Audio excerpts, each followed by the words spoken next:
أعوذ بالله من الشيطان الرجيم. بسم الله الرحمن الرحيم.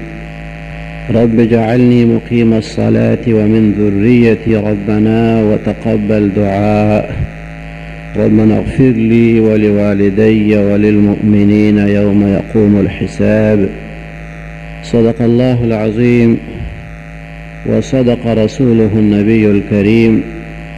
إن الله وملائكته يصلون على النبي يا أيها الذين آمنوا صلوا عليه وسلموا تسليما. اللهم صل على سيدنا ومولانا محمد وعلى آل سيدنا ومولانا محمد وبارك وسلم وصل عليه. اللهم صل على سيدنا محمد وآله وصحبه وسلم. اللهم صل على سيدنا محمد وآله وعترته بعدد كل معلوم لك. اللهم صل على سيدنا ومولانا محمد وعلى آل سيدنا ومولانا محمد سابقا نوره وآخرا ظهوره ورحمة للعالمين وجوده وبارك وسلم. عزتمندو حاضرین او اوریدونکو، نن دلته دی جماعت کې د خانقاه شریف کې د رفاقت صاحب او د داود احمد صاحب د والدې د ایصال ثواب په سلسله کې یو مجلس وعد او یو مجلس نعت جوړ شوی دی. نعت خانانو ملګرو ښایسته نعت خواني وکړه. الله تعالی دې دوی ته جزای خیر ورکړي او الله تعالی دې د عقاید و جهان زینت کون و مکان نبی آخر الزمان حضرت محمد مصطفی صلی الله علیه وسلم سره محبت او د هغې مبارک اتباع په کامله وجه زمونږ نصیب کړي. رونو د ایصال ثواب محافل دا د هغه خلکو خوشنصیبي وي چې د خپلو مشرانو هغه خدمات یاد ساتي. مشرانو چې دی سره کم محنت کړی دی، د دی کم تربیت یې کړی، اولاد سره یې کم مینه کړې وي، نو لایق اولاد هغه چې هغه خپل مشران په خپلو دعاګانو کې یاد ساتي. او د والدینو په حقوقو کې رب ذوالجلال چې قرآن شریف کې د خپل شکر حکم فرمایلی دی چې بندګانو زما تاسو زما شکر ادا کوئ، ځکه د الله تعالی نعمتونه بې شماره دي. وان تعدوا نعمت الله لا تحصوها. که چېرې تاسو د الله تعالی نعمتونه شمارل غواړئ نو نه شئ شمارلی. بې حده او بې حسابه بې شماره نعمتونه دي د الله تعالی. نو د الله د نعمتونو شکر پکار دی. د شکر مونږ ته الله حکم کړی دی او چې کوم ځای کې د خپل شکر حکم فرمایلی دی نو هلته کې فرمای انشکر لی ولوالدیک، چې ته زما شکر ادا کوه ای زما بنده، او د خپل مور او پلار شکر ادا کوه. نو زیات احسان په بنده باندې د چای د الله تعالی. نو الله ورته د خپل شکر حکم کوي چې ای بنده تا ته ما وجود در کړی دی، د نش نه مې ته شته کړی او بې شماره نعمتونه مې در کړي دي، نو ته زما شکر ادا کو. او هغه خپل شکر حکم چې کوم ځای کړی دی نو ورسره فرمایي ولوالدیک، او د خپل مور او پلار شکر ادا کوه. وقضى ربك ألا تعبدوا إلا إياه وبالوالدين إحسانا. او پروردگار حکم فرمایلی دی چې تاسو به د الله نه بغیر د بل چا عبادت نه کوئ. وبالوالدین احسانا، او دا حکم فرمایلی دی چې تاسو به د مور او پلار سره احسان کوئ. د خپل عبادت حکم یې کړی دی او د مور او د پلار سره د حسن سلوک حکم کړی دی. د مور او پلار د حقوقو متعلق یو صحابي مبارک د رسول الله صلی الله علیه وسلم مبارک نه تپوس کوي چې د وفات شوي والد یا دا والدې د هغې په موږ باندې څه حق شته دی چې ژوندي خو د هغې به خدمت سړی وکړي. اما یبلغن عندك الكبر احدهما وكلاهما فلا تقل لهما اف ولا تنهرهما وقل لهما قولا كريما. دا د هغې د ژوند سره تعلق ساتي دغه احکام چې دوی سره به تاسو د محبت هغه انداز خپلوئ، د شفقت هغه انداز چې څنګه هغوی تاسو سره اختیار کړی، د تعظیم او د احترام والا معامله به ورسره تاسو کوئ. بوډاوالي ته ورسیږي دواړه مور او پلار یا یو په دواړو کې، دوی ته به تاسو اف قدر نه وایي، داسې خبره به د خولې نه نه وباسئ چې په هغې دوی ته تکلیف رسي، او رټئ به یې نه، او ښه خبره به ورسره کوئ چې د هغې زړه پې خوشحالېږي، او د ادب دا اوږې به ورته ټیټې ساتئ. واخفض لهما جناح الذل من الرحمه وقل رب ارحمهما كما ربياني صغيرا. د آداب او د احترام به پوره خیال ساتي، د ادب او د خدمت، او بیا به د رب ذوالجلال نه سوال کوي رب ارحمهما کما ربیاني صغیرا. ای زمونږ پروردګاره زمونږ په مور او پلار باندې رحم وکړي لکه څنګه چې رحمت سره شفقت سره زمونږ تربیت کړی دی په وړوکوالي کې. خپل طرف نه به خپل پوره کوشش وکړي، خو بیا هم د ادب او د خدمت حق انسان نشي ادا کولی، نو الله ته به سوال کوي چې خدای زه عاجز یم، زه کمزور یم، ما د خپل پلار او د مور خدمت هغسې ونه کړی شو چې څنګه پکار دی، هغسې ادب مې ونه کړو چې څنګه پکار دی، هغسې تعظیم او احترام مې ونه کړو چې څنګه پکارو. نو خدایه ته د خپل شان د کرم سره دی سره د کرم معامله وکړي، ځکه ستا شان او ستا کرم او ستا رحم د هر چا د رحم نه زیات، ستا هغه عطا ورکړه چې هغه د هر څه نه زیاته ده.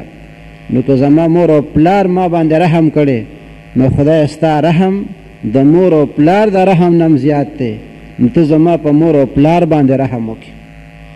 نو دې کې انسان د خپل عجز او د خپل کمزورۍ اعتراف کوي چې زه به سیمه او زه به څه د هغې هغه حقوق ادا کړم. نو خدایه ته پې مهرباني وکړي، ستا مهرباني ډېره لویه ده. نو دغه ځای کې انسان د خپل عجز اعتراف کوي او الله ته سوال کوي. نو دغه صحابي مبارک ته رسول الله صلی الله علیه وسلم فرمایي وفات نه پس د والدینو سره ښه سلوک دا دی چې د هغې د مغفرت سوال د الله تعالی نه وشي، د الله نه سوال کوي چې خدای زما مور او پلار ته مغفرت نصیبه کړي، او دعا کوي چې خدای د هغې درجات پورته کړي، خوشحالی د آخرت ورته ورکړي، استغفار د هغې دپاره کوي دا ته د خپل مور او پلار سره ښه سلوک کوي. که په هغې باندې قرض وي چې هغه قرض یې ادا کړي، که هغې چا سره وعده کړي او د هغه وعدې پوره کول جایز وي، شریعت یې اجازت ورکوي، نو پکار دی چې هغه وعده یې پوره کړي، قرض یې خلاص کړي، او د هغې د خپلوانو سره ښه سلوک وکړي. د پلار او د مور دی چې کوم تعلقداران دي، کوم عزیزان دي، کوم نږدې خپلوان دي، چې د هغې سره ته ښه سلوک بیا کوي. کله داسې موشي چې یو سړي نه مور خفی یا پلار خفی او هغې وفات شي، نو د دې بیا څه صورت کیدی شي چې ژوندی خو ور به شي، معافي به ترې وغواړي. نو چې وفات شوي او تا ته بیا احساس پیدا شي چې یاره په ژوند باندې خو ما خدمت ونه کړو، دعا مې ترې وانغسته، ادب مې هغسې ونه کړو چې څنګه پکار و، او وروستو درته احساس وشو او د هغې مور او پلار خوشحالول غواړې، څه طریقه ده؟ نو د هغې هم دغه طریقه ده چې د هغې دپاره به د مغفرت سوال د الله تعالی نه کې، د هغې دپاره به ایصال ثواب کې، نوافل، تلاوت، درود شریف، د خیر کارونه، د هغې ثوابونه به ورته وربخې، او د هغې چې کوم عزیزان دي، د هغې چې کوم دوستان دي، د هغې چې کوم نږدې تعلقداران دي، د هغې سره به ته ښه سلوک کوې د هغې د وجې نه. نو چې د مور او پلار متعلقینو سره ښه سلوک کوې، نو دا قسم بیا په فرمان بردارو کې الله تعالی راولي. اگر که په ژوند باندې د نه څه غلطیانې شوي، خو چې وروسته ورته احساس وشي او بیا دا غي د خپلوانو سره ښه تعلق ساتي، دوستانو سره تعلق ساتي، ایصال ثواب کوي، نیک اعمال کوي او دعاګانې ورته کوي، نو دغه اولاد بیا په فرمانبردار اولاد کې حسابېږي. د حضرت عمر فاروق رضی الله تعالی عنه زوی مبارک دی، صحابي دی، عبدالله ابن عمر رضی الله تعالی عنهما. هغه په اس باندې سورو روانو په لاره باندې مکې شریفې ته تلو. لار کې یو سړی میلو شو، د کلي د بانډې یو اوسېدونکی کس. هغه چې ولیدل چې دا د رسول الله صلی الله علیه وسلم مبارک صحابي دی، راچاق شو ورپسې. عبدالله ابن عمر سے مبارک هم چې وکتل چې دا سړی خو ما طرف ته را روان دی، نو دی هم ورته ودرېدو. هغه کس را نږدې شو، سلام یې ورته وکړو، دی ورته سلام جواب ورکړو. هغه سړی ورته وایي چې ته د امیر المؤمنین عمر ابن خطاب رضی الله عنه څه کېږي؟ عبدالله ابن عمر سے مبارک ورته فرمایي زه د هغه زوی یم. حضرت عبدالله ابن عمر رضی الله تعالی عنهما خپل اس نه راکوز شو او د سړي سره خبرې کوي. هغه ته تپوس کوي، ده ورته جواب ورکړو. دا سړی بیا عبدالله ابن عمر صاحب ته وایي چې زه ستا د پلار دوست یم. عمر رضی الله تعالی عنه سره زما دوستي وه، تعلق مې ورسره. نو چې تا ته مې وکتل نو ته راته د پلار غوندې ښکاره شوې. خوش نصیب اولاد هغه چې د پلار په نقش قدم باندې رواني او د پلار اثر په هغه بچي کې ښکاري، نو دا خوش قسمته بچي. الله تعالی دې مونږ د خپلو مشرانو په صحیح معنو کې تابعدار جوړ کړي او د هغوی په نقش قدم باندې په صحیح طریقه تلل دی الله تعالی زمونږ نصیب کړي. نو دې سړي ورته ووایي چې تا ته ما وکتل نو ما ته عمر فاروق رضی الله تعالی عنه را یاد شو، ځکه مې درنه تپوس وکړو. نو ده مبارک ورته وفرمیل زه د هغه زوی یم، د حضرت عمر صاحب.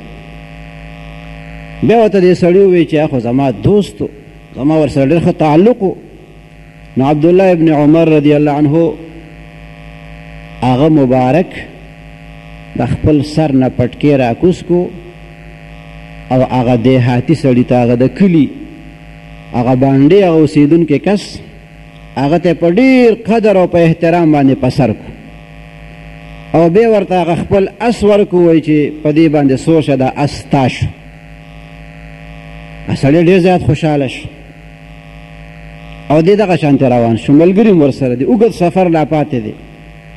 ملګري ورته وی دا ولې؟ ویل دې سړي ما سره خبرې شروع کړي، د ما نه زما د پلار تپوس وکړو. ما ورته زه د هغه زوی یم. وی ما ته خو ته د پلار غوندې ښکاره شوې، ما باندې د هغه سود را باندې وشو، ستا په لیدو باندې خوشحاله شوم. ما ورته وی زه خو د هغه دوست یم.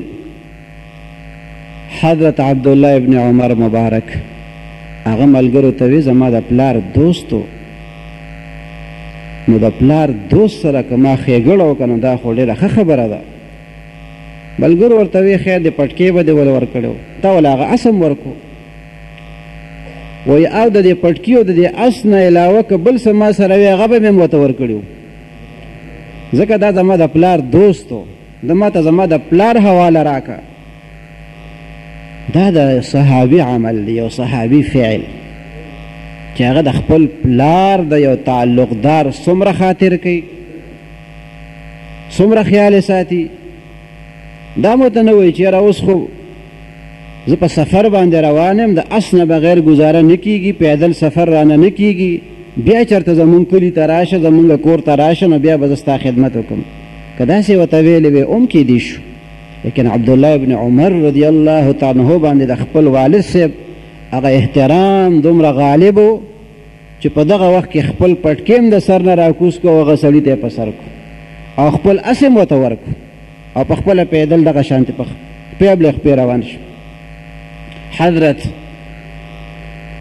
سعد رضی الله تعالی عنه هغه مبارک رالو د دواړو جهانو سردار مبارک نه تپوس کوي، یا رسول الله صلی الله علیه وسلم مور می وفات شوی ده. ای الصدقه افضل، مور می وفات ده نو کم یو خیراتو کم خیرات دیر غوره ده؟ قال الماء، پیغمبر علیہ السلام مبارک و تو فرمایل اوبو. آغا وطن کې د اوبو ډیر تکلیف او ډیر سخت ضرورتو د اوبو، دیو زمانه کې هم د اوبو ثواب ډیر دی او د سونه خلک یو بس کی ضروریات پوره کیږي، صدقه جاریه ده چې څوک یو بس انتظام د اوبو کی د مخلوق د فائدې دپاره. نو هغه صحابي مبارک د دواړو جهانو سردار مبارک نه مشوره اخلي چې مور مې وفات ده او د هغې د ایصال ثواب دپاره یو کار کول غواړم، خو چې کم کار وکړم؟ ای مبارک ورته وفرمیل الماء، اوبه. فحفر بیرا وقال هذه لأم سعد، د صحابي مبارک کویه وکنستو او وی دا د ام سعد دپاره شو، د کویې انتظام یې وکړو او بیا وی دا د ام سعد شو. څه مطلب؟ یعنی د دې ثوابونه د ام سعد دپاره دي، د سعد د مور دپاره دي. څومره خلک د دې نه فایده اخلي نو ثوابونه به د سعد رضی الله عنه مور ته رسیږي. حضور پاک صلی الله علیه وسلم مبارک فرمای ما المیت فی القبر الا كالغریق المتغوث ينتظر دعوة تلحقه من أب أو أم أو أخ أو صديق فإذا لحقته كان أحب إليه من الدنيا وما فيها. ندی دا مړی په قبر کې مگر پشان د غریق المتغوث، ډوبېدون کې فریاد کوون کې. قبر کې دا کس داسې لکه یو سړی اوبو کې ډوبېږي او فریاد خلکو ته کوي، داسې مثالی د دې صاحب قبر. ینتظر دعوة، د انتظار کوي د دعا، دا مړی قبر کې د دعا انتظار کوي. ینتظر دعوة تلحقه من اب او ام، چې هغه رسي دته د پلار د طرف نه یا د مور د طرف، او اخ او صدیق یا د رور د طرف نه یا د یو ملګري دوست د طرف نه وته دا دعا رسي. فاذا لحقته كان احب الیه من الدنيا وما فيها، کله چې دا دعا د توس دغه دعا د ته محبوب د دنیا او د ما فيها نه، د ټول دنیا کې چې سدي په دې باندې باغ مړ خوشحال نشي، په دې دعا باندې چې څومره خوشحاليږي. نو چې مړ انتظار کوي، د دعا انتظار کوي، او تا ته یو سړی وایي چې دعا هیڅ فایده نه ورکوي، دعا ورته ونه کوي، دعا بدعت دی، نو دا هغه مړي سره ښه کوي که بد ورسره کوي؟ چې هغه انتظار کوي د دعا، او دلته نه د دې فتوا ده چې نه به کوې ورپسې دعا. هغه که خپل عمل ښه کړی نو په کار به شي، او ستا په خیرات او ستا په دعا کار نه کېږي، نو دا خو د مړو سره دشمني نه ده چې هغه انتظار کوي او دې ته د دعا نه منې کوي. او که ستا په دعا باندې د هغه ښېګړه نه کېږي، دا په قرآن شریف کې بیا مونږ ولې وایو چې ربنا اغفر لي ولوالدي وللمؤمنین یوم یقوم الحساب. ربنا اغفر لي، ای زمونږ پروردګاره اغفر لي، ما ته بخښنه وکړي، ولوالدي او زما مور او پلار ته بخښنه وکړي، وللمؤمنین او خدای مؤمنانو ته بخښنه وکړي، یوم یقوم الحساب، په هغه ورځ چې حساب قایمیږي. د حساب کتاب په ورځ دې کې چاته دعا وشو رب اجعلني مقیم الصلاة، ای زما پروردګاره ما وګرځې د مونځ قایمونکی، چې د مونځ پابند یم، داسې مې کې. ومن ذریتي، او زما د اولاد نم خدای بچي مې نیکان کې چې هغه یم د مونځ پابند یم. ربنا وتقبل دعا، ای زمونږ پروردګاره ته قبوله کړې زمونږ دا دعا. ربنا اغفر لي ولوالدي، پروردګاره زمونږ ما ته بخښنه وکړي او زما مور او پلار ته بخښنه وکړي. وللمؤمنین یوم یقوم الحساب، او مؤمنانو ته بخښنه وکړي د حساب کتاب په ورځ. نو دې دعا کې ځان ته هم دعا وشوه، مور او پلار ته هم پکې دعا وشوه، بچو ته هم پکې دعا وشوه، او ټولو مؤمنانو ته پکې دعا وشوه. نو چې ستا دعا ستا مور او پلار ته فایده نه ورکوي، بیا ولې مور او پلار ته دعا کې؟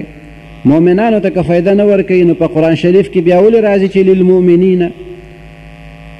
قرآن پاک کې خو داسې ذکر نشته چې هغه څه فایده نه لري.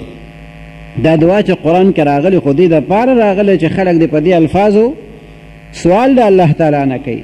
همداسې دې وایي چې رب اجعلني مقیم الصلاة ومن ذريتي ربنا وتقبل دعاء ربنا اغفر لي ولوالدي وللمؤمنين يوم يقوم الحساب. دې نه خو دا معلومه شو موږ ته پکې دا تعلیم راکړی شو چې دعا همدغه الفاظو باندې پکار دی. دا چې قرآن شریف کې نورې دعاګانې راغلي، احادیثو مبارکو کې دعاګانې راغلي دي، نو چې قرآني دعا ته یو سړی ناجیزه ووایي او د احادیثو نه ثابت دعا ته ناجیزه ووایي نو جایز دعا به بیا کموي. او که ستا په دعا ستا د مور او پلار فایده نه کېږي نو دا ولې والدی پکې بیا ولې وایي؟ د نورو مؤمنانو فایده پې نه کېږي نو دا ولي المؤمنین پکې بیا ولې وایي؟ معلومه دا شوه چې د یو کس عمل بل ته فایده ورکوي. د جنازې مونځ د ژوندو عمل دی د مړي دپاره. خلک دعا کوي چې خدای زمونږ ژوندي وبخي، زمونږ مړي وبخي، زمونږ حاضرین وبخي او غایبین وبخي، ماشومان وبخي او لوی وبخي، مؤنث وبخي او مذکر وبخي. دا دعا څوک کوي؟ ژوندي خلک کوي. چاته کوي؟ ژوندو تم کوي او مړو تم کوي، حاضرینو تم کوي، غایبینو تم کوي، نارینهو تم کوي، زنانو تم، ماشومانو تم او لویو تم. نو چې ته وایې چې د یو کس عمل بل ته فایده نه ورکوي نو دا خو ستا عمل دی، نو بیا د جنازې ته بیا څه لپاره راځي؟ چې ستا د عمل د جنازې هغه مړي ته فایده نه ورکوي، ستا دا عقیده یي، نو بیا د جنازې مونځ څه لپاره کوې په مړي باندې؟ دا خو ستا دا عقیده یي چې مونږ راجمع شو په دې مړي باندې دا جنازه کوو نو مونږ ته هم فایده ده او دې مړي ته هم فایده ده. نو چې ته وایې مړي ته فایده نه ورکوي نو بیا خو د جنازې د مونځ څه فایده ونه شو، اخو بیا بې فایدې عمل شو. نو ته بې فایدې عمل پسې د یو کلي نه بل کلي ته ځې او شور مو جوړ کړی، صفونه سم کوي او صفونه برابر کوي او نیت تړئ او نیت مه تړئ، انتظار وکئ. د دومره تکلف ته بیا څه ضرورت دی؟ خو دا ستا عقیده ده چې دا مونږ کومه دعا غواړو د الله نه سوال کوو، جنازه کوو، مونځ کوو، د دې فایده ژوندو ته هم رسي او مړو ته هم فایده رسي. داسې د حج نه یو سړی راشي، عمرې نه راشي، یا هلته کې ویلاني راغلی او دلته نه وله په ټلیفون باندې وکړي چې ما ته دعا وکړه، نو چې د هغه دعا تا ته فایده درکوي نو چې بیا که الله وفات شي څوک نو بیا هغې ته فایده نه ورکوي، ژوندي ته ورکوي او مړي ته نه ورکوي. یا خلک یو بل ته عمرې کوي، طواف کوي، تا د پاره مې ریاض الجنت کې نفل وکړه، تا د پاره مې مسجد قبا کې نفل وکړه، بل ورته ټلیفون وکړي ما د پاره ته طواف وکړه، دعا راته وکړه. نو دا بیا ولې خلک یو بل دپاره کوي چې فایده نه ورکول بیا چا څه کول؟ ښه د حج بدل خو پوره بحث دی زمونږ په کتابونو کې. نو که یو کس د بل دپاره څه عمل کوي او فایده نه ورکوي نو دا حج بدل ته حج بدل بیا ولې وایي؟ د دې خو بیا څه بل نوم پکار و چې حج بدل. حج یو سړی کوي او د پاره د بل سړي کوي او هغه ته هغه ثواب هم رسي او د هغه غاړه هم خلاصېږي. نو چې فایده نه ورکوي او رسي ورته نه نو بیا اصله حج څوک په بل چا باندې کوي؟ معلومه دا شوه چې حج بدل هم ټیک دی، څوک د چا دپاره حج کوي کولی شي چې هغه شرطونه پکې موجود شي. جنازې مونځ هم فایده ورکوي، مړو ته هم ژوندو ته هم. دارنګې تلاوت رسي، درود شریف هم رسي، نفلونه څوک چاپ ته وبخي، مالی عبادت څوک وکړي، خیرات وکړي، مرکب عبادت وکړي، بدني عبادتي، دا ثوابونه الله تعالی په خپل فضل هغه مردگانو ته رسوي. چې څوک وایي نه رسي هغوی معلومیږي دا چې دی ته یا خپل ځانونه کافران ښکاري یا ورته خپل مړي کافران ښکاري. نو که ځان ته یو سړی کافر وایي نو د ده عمل نه قبلیږي. نو که دی خیرات کوي نو خیرات یې ځای نه نیسي، صدقې کوي، دیګونه پخوي، هېڅ فایده نه کوي. یا که یو کس د کفر په حاله کې دنیا نه تللی دی، کافر مړ دی د دنیا نه تللی دی، نو که هغه پسې هر څومره خیراتونه او ختمونه وشي هېڅ فایده ورته نشته. نو چې څوک وایي چې ثواب نه رسي نو موږ ورسره دومره پورې منو چې نه رسي خو کافر ته نه رسي او مسلمان ته ثواب رسي. نو که چاته خپل مشران مسلمانان ښکاري نو به ورته عقیده دا پکار ده چې ثوابونه ورته رسي او ورته لیږل پکار دي، ایصال ثواب ورته پکار دی. او که د چا د خپلو مشرانو باره کې دا یقیني چې دی په کفر باندې مړه دي نو بلکل دی ورته نه بخي، او که ورته بخیم نو نه رسي ورته په کفر چې څوک مړي. او چې نه د مسلمانانو وطني د مسلمانانو علاقې وي دا د یقیني چې مشران مو وفات شوي خلک مو د ایمان په رڼا کې د دنیا نه تللي دي مسلمانانو، نو بیا د هغې دپاره د ایصال ثواب پوره اهتمام پکار دی. نفلونه پکار دي، خیراتونه پکار دي، درود شریف کثرت سره، تلاوت د قرآن شریف، حج عمره چې الله تعالی چاته توفیق ورکړي. د چا په ذمه باندې چې حج پاتې او یو سړي ته دا اندازه ولګي چې پلار مو یا مور یا بل یو عزیز چې هغه صاحب استطاعتو حج په فرض او حج نه دی کړی نو هغه سره احسان دا دی، هغه سره نیکی دا ده چې د هغه د طرف نه حج وکړي، نو د هغه غاړه په دې باندې خلاصه شي. د هر چا د طرف نه چې څوک حج کوي چې د حج بدل هغه شرطونه پکې پوره شي حج صحیح دی، الله تعالی ورته ثوابونه رسوي. یو حج د چاته وکړو د یو حج ثواب یې وشو، خو چې د مور دپاره د حج وکړو یا د پلار دپاره د حج وکړو نو بیا په دغه حج باندې د یو حج ثواب نه ملاویږي، د 10 حجونو ثواب پې ملاویږي. چې یو سړی پلار دپاره حج کوي یا د مور دپاره حج کوي نو د ده دا ثواب د یو حج نه بیا دا د 10 حجونو ثواب. الله تعالی دې موږ ته توفیق راکړي چې ډېر حجونه وکړو د والدینو دپاره. د والدینو په حقوقو کې دام شامل دي چې تا ته خدای وس درکړي که په هغوی فرض و غاړه بیا خلاصه شي، او که فرض پې نو او تا ورته بخلو د نفلي حج هغه ثواب خو به وشي. نو د مور او د پلار د هغې فرمانبردار بچي هغې دپاره د دعاګانو ډېر اهتمام کوي، دعاګانې ترې په ژوند باندې م غواړي. دا نه چې په ژوند خدمت نه کوي، مخ ورته نه راړی، تپوس ته نه کوي، خدمت نه کوي، ادب نه کوي، او وایي چې زه وفات شي نو بس بیا به ورپسې نفلونه او خیراتونه به ورپسې بیا کوو. نه، په ژوند باندې د هغوی ډېر خیال ساتل پکار.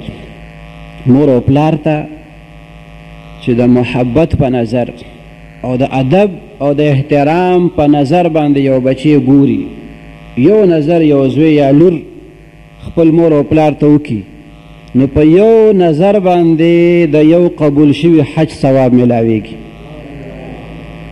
او که یو سړی په یو ورځ کې 20 پیرې وګوري په خپل پلار ته، مور ته 20 ځله وګوري د ادب او د احترام په نظر باندې نو د 20 حجونو ثواب به وشي.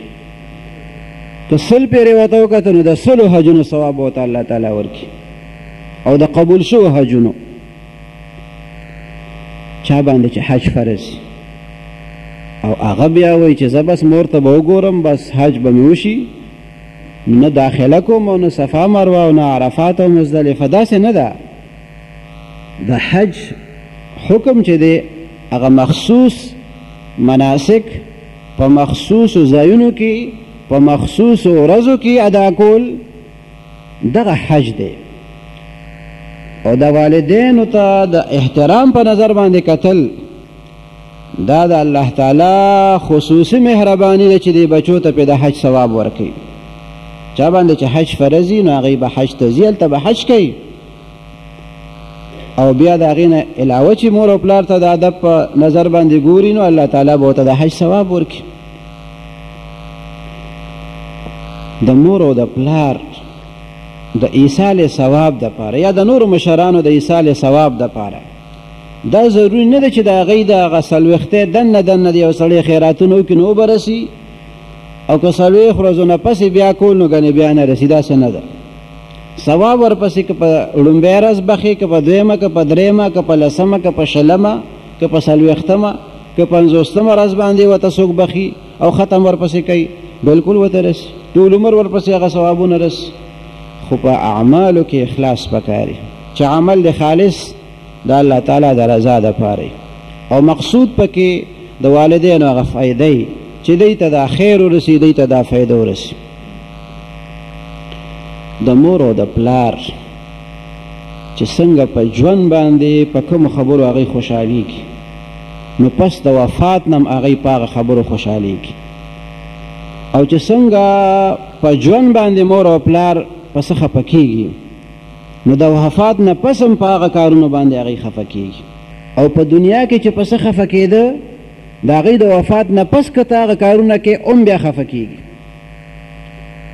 یو سړی مور او پلار ته د بې انصافۍ نسبت کوي پلار مې بې انصافه دی زما د ورور ته 20 کروڑه روپۍ ورکړي دي او دا ورور مې ما سره زیاتې کوي دی ماله نه راکوي نو دا په ورور اعتراض دی که دا په پلار اعتراض دی دا خو ته پلار سره ظلم کې ورور خو دې ژوندی دی نو خپل جواب به وکړي صفایي به وکړي چاته به ووایي چې ما سره 20 کروڑه روپۍ کمزی دي خو وفات شوی پلار به تا پسې څوک رالیږي چې ای ظالمه په ما دروغ ولې تړې نو دا د پلار سره انتهایی ظلم کول دي چې هغه ته څوک د بې انصافۍ نسبت کوي چې دې پلار مې یو زوی ته 20 کروڑه روپۍ ورکړي او نور زامن ټول محرومه کړه دا خو تا د پلار نه ظالم جوړ کړو د پلار ادب دا نه دی چې په هغه باندې الزام ولګي هغه باندې بهتان ولګي هغه باندې تور پورې کې ادب دا دی چې په ژوند باندې هغه په څه باندې خفه کېږي په مرګ باندې هغه په هغې باندې خفه کېږي په یو ژوندي سړي باندې چې ته الزام لګی څومره به خفه کېږي نو چې په مړي باندې الزام لګی هغه به نه خفه کېږي وفات شوي خلک قبر ته چې یو سړی راشي طریقه دا یې چې د ده سینه چې قبلې طرف ته نو مړي دا سینه د ده دا مخې داسې لږ معمولي قبلې طرف ته راړولی نو د زیارت آداب دا دی چې تاسو کله قبر ته راځئ زیارت کوئ هماغه سینې طرف ته به راشي او سینې ته مخامخ به ورته ودرېږي یا به کښېنې تلاوت کې ذکر اذکار کې دعا کې دغه طرف ته به ورته کښېنې او که ته هغه بل طرف ته ودرېږي یا سر طرف ته ودرېږي نو داسې شوه لکه یو سړی په کټ کې پروت او قبلې طرف ته یې داسې معمولي مخ راړولی دی او ته نورخاته طرف ته ورته ودرېدې نو تا ته کتو کې به هغه ته تکلیف رسي یا شا طرف ته ورته ولاړې سر طرف ته ولاړې مریض ته که سر ته ودرېدې نو هغه به ډېر په تکلیف باندې تا طرف ته خپل سر راتاووي نو ښه دا دی چې هغه ته تکلیف ورنه کړي مخامخ ورته راشي چې هغه په عذاب نشي په تکلیف نشي او تا وویني نو دا قبر ته یو سړی چې راځي د دې هم دا طریقې چې ده ته به د داسې اندازې سره ودرېږي یا به کښېني چې دې سینې ته مخامخ شي بلکل چې هغه تا ته ګوري چې هغه ته څه تکلیف په هغې کې نه وي دغې نه معلومیږي چې هغې ته اندازه لګي ښه سلام پې خلک اچوي طریقه دا ده چې السلام علیکم یا اهل القبور ویلې کېږي چې مقبرې ته لاړ شي په هغې باندې به سلام تاسو اچوئ نو که دوی په سلام باندې نه پوهېږي نو بیا د السلام علیکم ویلو فایده څه ده په جماداتو باندې په کاڼو بوټو باندې او په ګټو باندې خو څوک سلام نه اچوي چې ته وایې دا مړي ګټې دي ای ته السلام علیکم بیا ولې ویلې کېږي نو آداب په ژوند هم پکاري او د هغې د وفات نه پس هم ډېر د ادب خیال ساتل پکاري چې مور او پلار ته غلط نسبت ونشي په ژوند باندې که غلط نسبت ورته کوې نو هغوی به دې راوغواړي زورونه به ته وکړي ډب به هم درکړي چاته به شکایت هم وکړي چاته به ووایي چې زما دا زوی ګوره په ما الزامونه لګوي دې ښه نه کوي خو چې کله وفات شي او ته ورپسې لګیا شي دا څومره لوی ظلم وي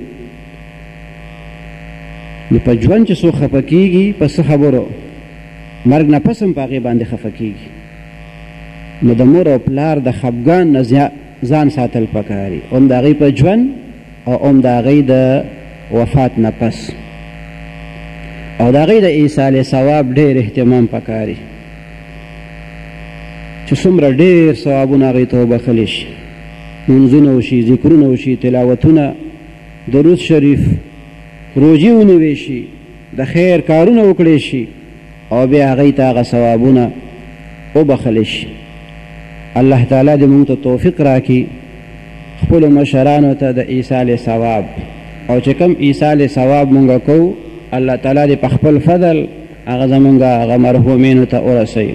دغه مجلس وعظ چې د کوم مقصد دپاره جوړ دی الله تعالی دې هغه مرحومې ته د دې دا ثوابونه ورسوي او د هغې روح دې په الله تعالی خوشحاله کړي. پسماندګانو ته الله تعالی صبر جمیل ورکړي او زمونږ د ټولو دې الله تعالی آخره خاتمه په ایمان کی، او رب ذوالجلال دے دا آقای دو جہان رحمت للعالمین صلی اللہ علیہ وسلم پا مبارک و تعلیمات و باندے عمل زمانگ نصیب کی. وآخر دعوانا الحمد لله رب العالمين. الحمد لله رب العالمين. یا اللہ دا طول مشکلات آسان کی، یا اللہ زمانگ ہر یو کار دا خپل رضا دا پارو گرزے. کوم ماشومانو چې کثرت سره درود شریف ویلی دی خدای دوی ته او موږ ته او د دوی والدینو ته او موږ ټولو ته خدای د نبی کریم صلی الله علیه وسلم کامل محبت او اتباع نصیب کړي او کثرت سره درود. یا الله د ټولو مشکلات آسان کړي، یا الله زموږ هر یو کار د خپل رضا دپاره وګرځوي. کوم ماشومانو چې کثرت سره درود شریف ویلی دی خدای دوی ته او موږ ته او د دوی والدینو او موږ ټولو ته خدای د نبی کریم صلی الله علیه وسلم کامل محبت او اتباع نصیب کړي او کثرت سره درود ویلی دی خدای دوی ته او موږ ته او د دوی والدینو ته او موږ ټولو ته خدای د نبی کریم صلی الله علیه وسلم کامل محبت او اتباع نصیب کړي او کثرت سره درود. وصلی الله تعالی علی خیر خلقه سیدنا و نبینا و شفیعنا محمد وعلى آله و اصحابه اجمعین برحمتك یا ارحم